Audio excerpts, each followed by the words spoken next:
BSP यानी Bahujan Samaj party की मुखिया मायावती ने दिल्ली स्थित अपना आवास खाली कर दिया है। कहा जा रहा है कि उन्होंने ये फैसला सुरक्षा कारणों से लिया है। हालांकि अब तक बीएसपी की ओर से इस फैसले को लेकर कोई आधिकारिक सूचना नहीं दी गई। बसपा प्रमुख मायावती ने सुरक्षा कारणों का हवाला दिया है और अपना लोधी एस्टेट बंगला खाली कर दिया है। लगभग 1 साल पहले उन्हें ये आवास आवंटित किया गया था। अब बताया जा रहा है कि मायावती ने 20 मई को बंगला खाली किया है। बंगले के पास एक स्कूल होने के कारण उनकी सुरक्षा में दिक्कतें आ रही थी। खास बात यह है कि करीब 10 साल पहले भी उन्होंने सुरक्षा कारणों का हवाला दिया था और तत्कालीन लुटियंस स्थित बंगले के सामने से एक बस स्टॉप को हटाया गया था। अब बीएसपी ने उनकी सुरक्षा को लेकर चिंता जताई और फिर मायावती ने चुपचाप अपना 35 लोधी एस्टेट वाला बंगला खाली कर दिया। मायावती लगभग 1 साल पहले इस बंगले में आई थी।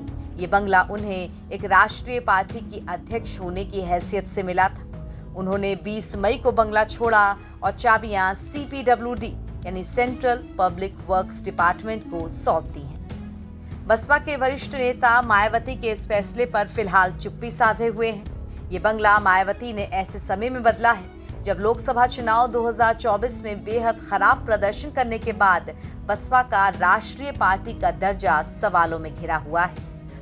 मायावती को टाइप 7 35 लोधी एस्टेट बंगला आवंटित किया गया था।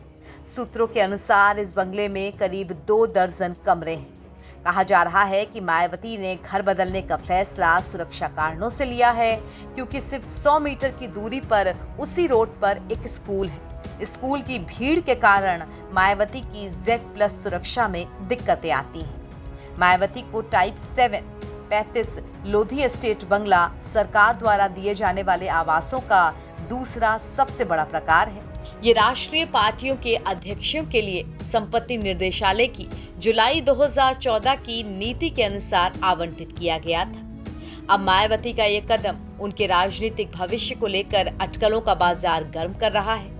क्या ये निर्णय पार्टी की आंतरिक रणनीति का हिस्सा है? क्या 2024 के चुनावों के नतीजों से मायावती ने खुद को किसी नए रास्ते पर ले जाने का मन बना लिया है?